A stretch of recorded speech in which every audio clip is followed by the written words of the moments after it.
Few subjects excite the political passions of men more than war. From the beginning of civilization, and well before, humans have engaged in organized violence against one another. Archaeological studies have found that perhaps a quarter of men in the Stone Age died by violence. The creation of agriculture did not moderate the passions of man. Some of the earliest writings we have speak of wars waged by kings against neighboring states. The most common word recorded in the oldest records of Uruk, dated to approximately 3000 BC, is gemamari, a term for a female slave captured in war. Soon great battles began to be documented, such as the Battle of Kadesh in 1247 BC, where the pharaoh Ramses clashed with the Hittites. Kings, pharaohs, and emperors gained legitimacy by victory in battles and wars. Carvings invariably show political leaders holding weapons, leading captives into slavery, or accepting the submission of different peoples. As old as war is, just as ancient is the moral ambiguity around armed conflict. Do not destroy the walls of the land. Do not slaughter the people of the land, says the instructions of Shupruk, dated to the 3rd millennium BC. The Tao Te Ching, which dates from the 6th century BC, says, "Weapons are the tools of violence. All decent men detest them." The Buddha, 5th century BC, condemned violence of all kinds. Krishna in the Bhagavad Gita must reassure the doubting Arjuna that war itself can be moral. The existence of this doubt speaks to an already widespread tradition that regarded war as an evil. Western culture famously begins with an epic about the Trojan War, fought for honor and the possession of one woman, Helen of Troy. The human loss is explicit in the Iliad, and soon the Greeks developed their own theories of a moral war. Aristotle wrote that war could be just if it was fought for self-defense, but also for honor, reputation, to uphold alliances, and he emphasized that harm to non-combatants should be minimized. Yet, Aristotle was quite comfortable with enslaving the losers of a conflict, nor did he seem to care about wars waged against barbarians, or that they had any moral dimension at all. It's not until the Christian era that comprehensive theories of just and unjust war began to be developed. Origen and Tertullian both wrote that Christians should not serve in the military or fight wars, and Basil the Great strongly advocated living in peace with all, even one's enemies. However, it was St. Augustine who explicitly laid out what would become the broadly Western theory of just war. A just war, in Augustine's view, 1. must be waged by a legitimate authority. A war must be authorized by a legitimate authority such as a king, a ruler, or a government. Individuals or groups cannot simply declare war on their own. 2. It must be motivated by a just cause. A war must have a just cause, such as self-defense or the defense of innocent people. Augustine believed that wars fought for the sake of greed, power, or conquest were unjust. 3. It must be conducted with the right intention and in a proportionate manner. A war must be conducted with the right intention, meaning that it must be fought for the purpose of restoring peace and justice. The use of force must be proportional to the harm being inflicted, and the combatants must avoid targeting non-combatants and causing unnecessary harm. Hugo Grotius, the Dutch Protestant philosopher, partly repudiated St. Augustine's thoughts in the aggressive fashion that would characterize early modern Europe. Wars could certainly be just and justifiable by the 3 types of relevant law. Natural law, that is to say, universal rules common to all human organizations, the law of nations, which we might call international law today, and divine law, or pursuant to God's direct commandments. Grotius viewed war as simply another tool for the aggrieved party in a dispute to resolve a problem, if they had the right of that dispute. Wars could be undertaken for any sort of reason that might compel parties to go to court. Property, chastity, to punish the wicked, to collect a debt. Grotius famously concluded that where judicial settlement fails, war begins. War became, in early modern Europe, a kind of international litigation, or as Louis XIV famously remarked, the final argument of kings. Emmerich de Wattel, writing in the mid-18th century, epitomized the trend of war being reduced to legalism. Not only could a war rightly be fought for wrongs, that is to say, to right wrongs, but for such neutral causes as the disruption of trade. Furthermore, Wattel stated fairly directly that each citizen had an obligation to take part in military action on behalf of the state, and the state had the legal authority to compel military service of its citizens. No longer did legal scholars take heed to the early Christian arguments about conscientious objections to making war or serving in militaries. The horrific bloodbaths of the First and Second World Wars marked a dramatic change in our philosophical legal understanding of war. The League of Nations and later the United Nations were established to attempt international arbitrations between nations as a substitute for armed struggle. The defeated Japanese and German leadership faced trials on a new kind of criminal charges that had never been seen before. The crime of waging aggressive war, crimes against humanity, and war crimes. These were new neologisms that no one had ever been charged with before that time. In the same year that the Nuremberg tribunals were being established, that is 1945, a new force in war had been unleashed, the atomic bomb. The destruction of 2 Japanese cities raised moral concerns about the use of bombs that were so powerful that they could not be targeted at military units exclusively. The quick invention of the hydrogen bomb, as well as intercontinental ballistic missiles, raised the prospect of mutually assured destruction between any 2 states that fought a nuclear war. The immorality of fighting such a war, where tens or hundreds of millions of civilians were sure to perish, was obvious to all but the most unhinged. Public opinion began to regard war itself as fundamentally evil.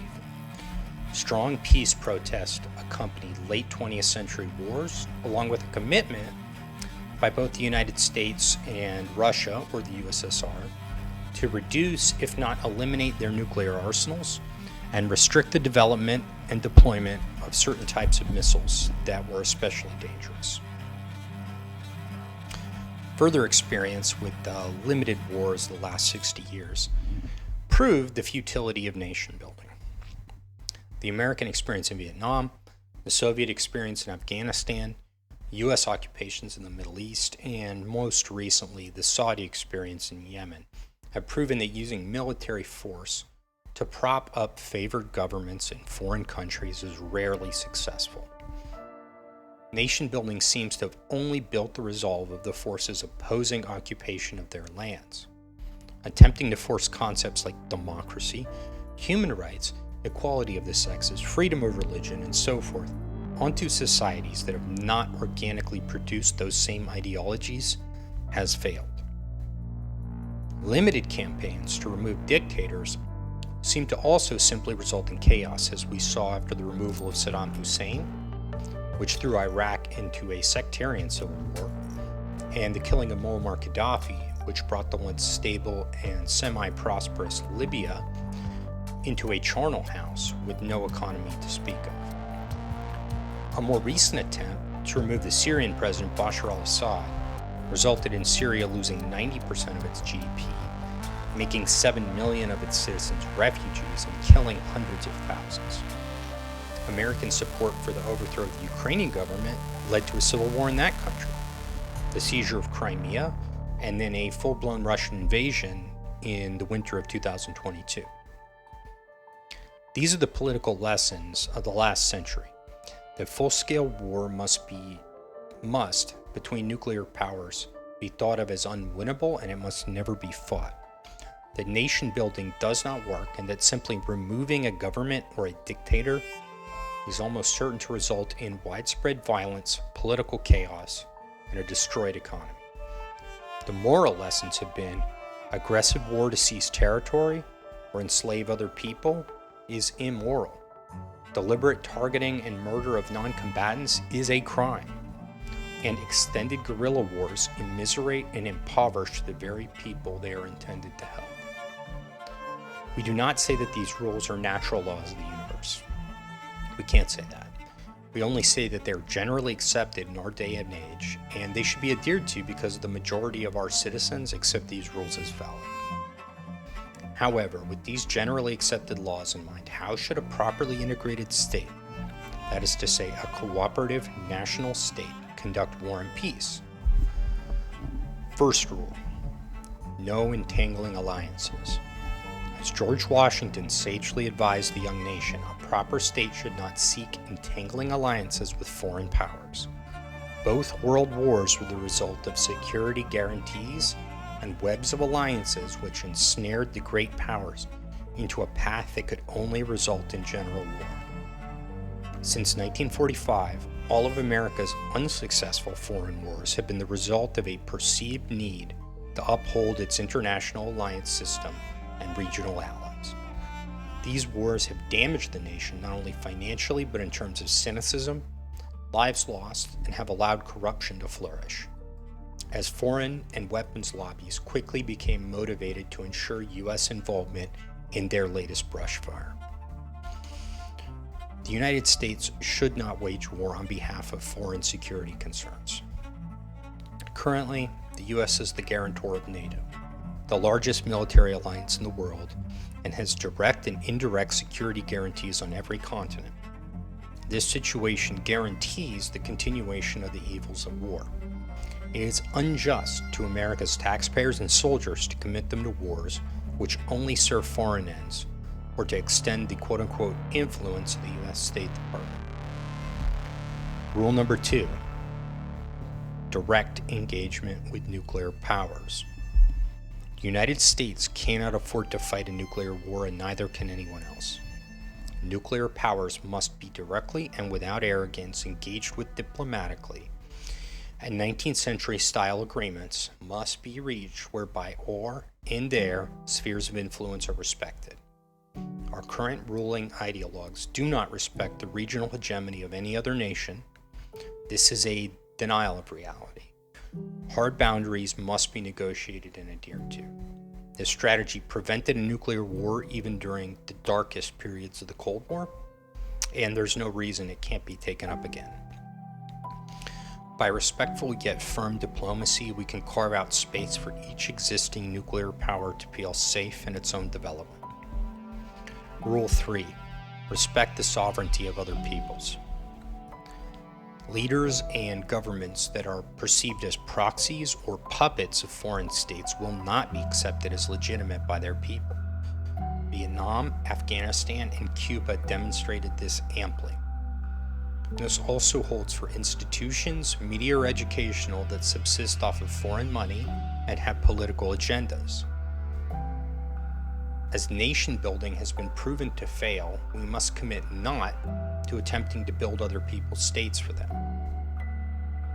That means we do not use military force to attempt to impose quote-unquote democracy on foreigners, nor do we strongly favor one political candidate over the other, with money, sanctions, or any other kind of coercion.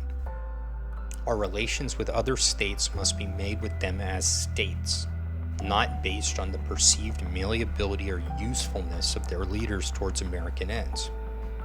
Relating to other countries in this fashion opens the door for endless intrigues, as bad actors in our government plot color revolutions. It also encourages paranoia and hostility in the target countries, and it casts all of our relations in doubt. Just ask Juan Guaido how popular he is in his home country right now. This sort of activity also incentivizes other nations to lobby our politicians very vigorously, opening the door to more corruption. If a positive relationship with an American senator could mean the difference between power and exile, you might decide to spend some money as well. Rule number 4, no destabilization. Killing or removing a foreign despot without a credible plan to replace him is an unjust war. Plunging a foreign people into the horrors of a civil war may seem like a clever plan, especially if their leader is hostile to the US, but there's often blowback, and history has shown that our ability to anticipate the long-term consequences of such actions is very limited indeed.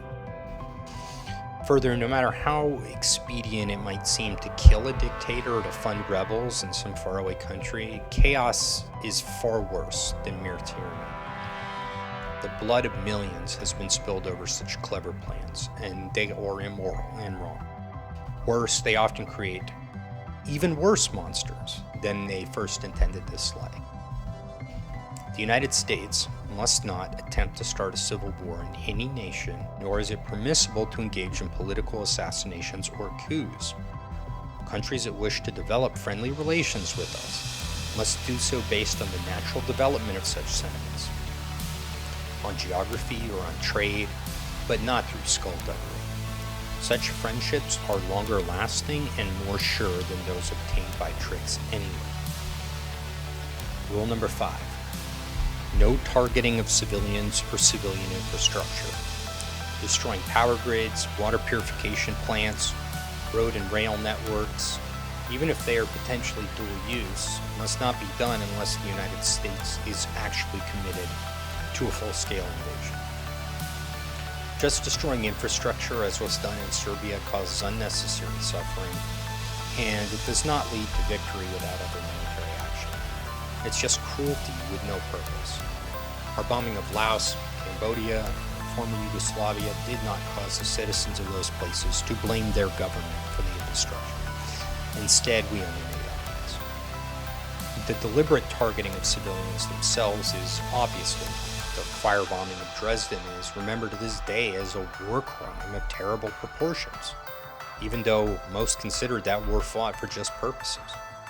Even outside the moral stain of murder, the killing of civilians only hardens enemy resolve and allows the enemy easy propaganda victories. The destruction of civilian infrastructure without any further action is unjust, and it must not be done. No protracted guerrilla wars. Rule 6.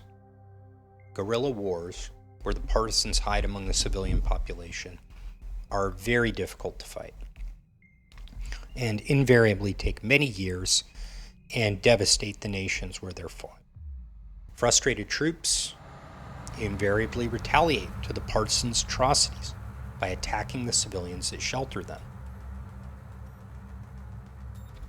One need only look at the civilian body count of the Vietnam War to see how horrific long guerrilla campaigns can be, or the Japanese occupation of China. If war is necessary, it's best to simply destroy the enemy's ability to make war and leave than attempt to subdue partisans who have the support of the masses. Well, we've covered what wars are unjust, so what about just war? In a properly ordered state, as distinguished from the current liberal states which inhabit the world, war would be appropriate really in only two circumstances. As a state would be a cooperative state of the citizens, in no case would it war for private interest, personal vendetta, or any venal reason, but only for the direct benefit of the people and the nation.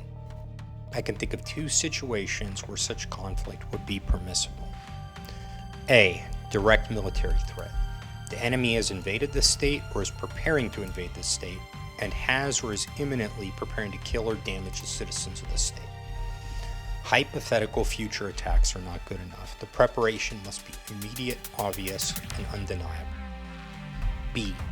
A direct non-military threat. The enemy is cut off or otherwise made unavailable to the state resources, trade, or access which has customarily been extended to the state, without which the state and its citizens would be immediately and severely damaged. Refusing to open markets isn't good enough. Here we're talking about revoking trade access, for example, for vital minerals the state has customarily purchased for many years, without which its economy would fail, or in terms of access, cutting off the passage of the state's vessels through a vital canal or waterway, passage through which has customarily been extended to the state, and without which the citizens and state will be immediately and severely damaged. Just conduct. In both cases, armed conflict must be conducted by the highest standards. The targeting of civilians and civilian infrastructure must be categorically forbidden and no occupations, regime changes, or guerrilla wars conducted. Once the ability to generate military force has been destroyed, the state would be obligated to extend fair treaty terms to the defeated nation or group to terminate the conflict. The use of nuclear weapons must be avoided at all costs. With such guidance, a future state could trust that fortune would favor its arms, as they would never be deployed in service of evil. It would only lament that, from time to time, just war becomes necessary in our fallen world.